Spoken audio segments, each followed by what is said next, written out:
for people who don't know, what's a gig and how could one get excited about it? You know, what I like about the gig is that I'm not going to tell you how many megabits per second it is because it doesn't matter. The point is, it's good enough for you to do whatever you want to do today. That's the point of the gig. And we love that term because it's a non-technical term. I mean, technically, it's a technical term, but really it's about abundance and saying everything you want to do, you can do with a gig. Give us a for instance, those of us who don't have super high-speed internet now, if we had a gig, what could we be doing that we're not doing now?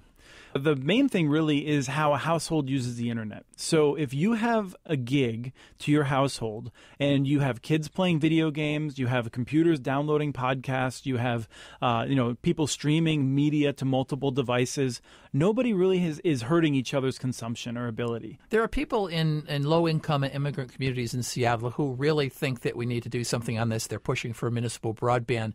You've looked all around the country at where these things have happened, and we might commonly think of broadband as, oh, that's something for techies, or that's something for people who want to download HD movies or things like that. But what difference happens in a community when it's accessible to all the folks, both low income and high income?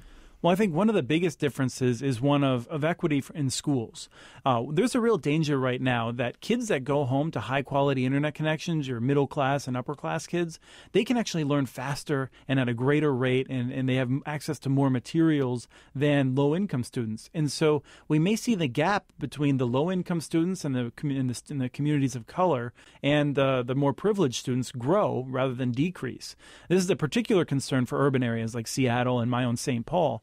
So it's a tremendous opportunity to make sure that every child can go home and have access to educational materials so that they can, I think, build the kind of economy we want in the future, have the kind of quality of life we want in the future, but really to just make sure that everyone has that opportunity to strive for the American dream.